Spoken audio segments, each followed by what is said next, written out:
So if you want to open a shop, that sells whatever by the roadside, that's also a startup.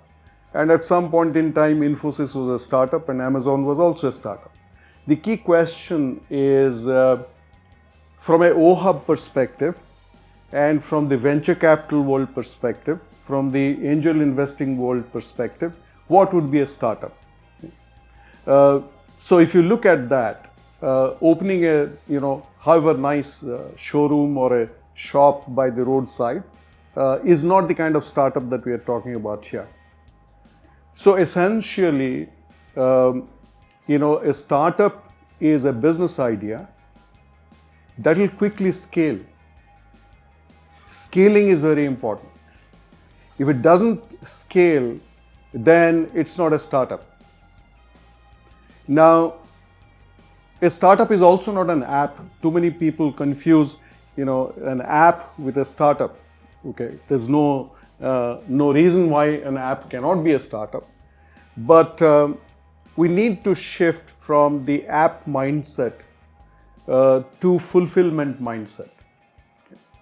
So if you look at all the major successful businesses which will create sustained value for stakeholders, okay, as a startup, they must have a fulfillment view of the world. Okay. Amazon is not an app. Amazon is fulfillment. Okay.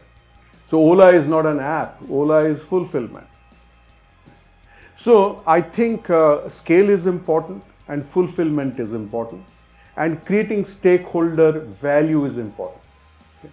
If it's a question of me starting a business for me, myself and I, okay, of course it's a very legitimate way of looking at myself as a startup, but neither am I going to scale, nor am I going to create stakeholder value, okay, nor am I going to be building something which is of serious interest to a potential investor. So that is how I will look at a startup. Now, when we have O-Hub as an idea, we are really talking about startups that will scale, startups that will create stakeholder value, startups which will build a view of themselves which is beyond a clever idea. Clever ideas are a dime a dozen. Will you fulfill? Will you be real? And how close you will go to a paying customer, a real customer? That is very critical. It's not a clever idea. It's smart fulfillment that will sustain over a period of time. That is where an investor will be seriously interested. So we are talking about that kind of stuff.